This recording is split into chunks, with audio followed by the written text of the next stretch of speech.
ప్రస్తుతం తెలంగాణ రాష్ట్ర ముఖ్యమంత్రి విదేశీ టూర్‌లో ఉన్నారు. దాదాపుగా ఈ నెల 4వ తారీఖు నుంచెల్లే విదేశాల టూర్‌లోకి పోతుర్రు. ఇగ అమెరికా, పక్కపక్కన ఉన్నటువంటి దేశాలన్నిటిని కూడా తెలంగాణ రాష్ట్రానికి పెట్టుబడులు తీసుకురండి, పెట్టుబడులు ఇవ్వండి, కొత్త కొత్త కంపెనీలు రండి, డెవలప్ చేసుకుందాం. తర్వాత ఇక్కడ ఎవరైతే మరి నిరుద్యోగ యువత అయితే ఉన్నారో మరి వాళ్ళందరికీ కూడా ఉద్యోగ కల్పనే లక్ష్యంగా కంపెనీలు తీసుకొస్తాం. తర్వాత పెట్టుబడులు తీసుకొచ్చేటటువంటి పనిలో బిజీగా ఉన్నాడు సారు. బిజీగా ఉన్నాడు. దాదాపుగా షెడ్యూల్ వచ్చేసేసి ఈ మంత్ 4థ్ నుంచి మళ్ళా 14థ్‌కి ఇక్కడికి చేరుకుంటారు. ఢిల్లీకి లేదా మన హైదరాబాద్‌కి చేరుకుంటారు. ఈ నేపథ్యంలో నిన్నటి నుంచి కూడా సోషల్ మీడియాలో ముఖ్యమంత్రి గారి టూర్ క్యాన్సిల్ అయింది. దాదాపుగా ఒక 2-3 రోజులు మరి ముందుగానే వస్తున్నాడు. ఏం జరిగిందో ఏమో అని చెప్పి ఫుల్ వైరల్ చేస్తా ఉన్నారు వార్తలు. మరి ఇప్పుడే కాంగ్రెస్ పార్టీ దాని మీద స్పందించింది. ముఖ్యమంత్రి టూర్‌లో ఎలాంటి మార్పులైతే లేవు.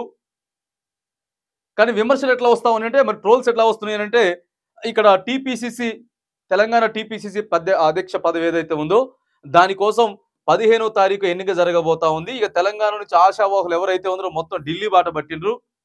సోనియా గాంధీ తోటి, రాహుల్ గాంధీ తోటి చిన్నగా మంత్రాలు జరుపుతా ఉన్నారు. ఈ ముఖ్యమంత్రి రేవంత్ రెడ్డి లేకపోతే అంత ఆగమాగం అవుతుంది. వచ్చేలోపే ఓ మనిషిని ఖరారు చేసేది ఇబ్బంది అవుతుంది.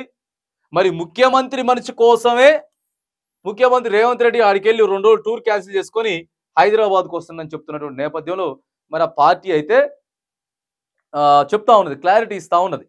ఎలాంటి మార్పులు అయితే లేవు. 14వ తారీఖే పర్యటన మొత్తం కూడా సక్సెస్ఫుల్గా ముగించుకొని ముఖ్యమంత్రి రేవంత్ రెడ్డి తిరిగి వస్తాడు. పెట్టుబడుల కోసం, ఆ తర్వాత నిరుద్యోగ యువత కోసం, కొత్త కొత్త కంపెనీల కోసం ఇక మేము పోరాడుతున్నాం, పాటుపడుతున్నాం అని చెప్తా ఉన్నారు.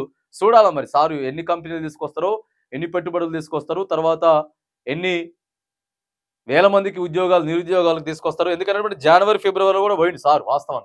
సరే ఇవన్నీ పక్కకు పెడితే జనవరి ఫిబ్రవరిలో కూడా పోయింది. కానీ మరి అప్పుడైతే తీసుకొచ్చిండ్రు 30,000 కోట్ల రూపాయలు తీసుకొచ్చిండ్రు. దాదాపుగా 15,000 మందికి ఉద్యోగాలు వస్తున్నాయి అని చెప్పారు. కానీ మరి ఆ పైసలు ఏమైనాయి లేకపోతే ఆ ఉద్యోగాలు ఏమైనా తెలియదు. కానీ మరి ఇప్పుడు కూడా సారు బిజీగానే ఉన్నాడు, ఆడ గడుపుతా ఉన్నాడు.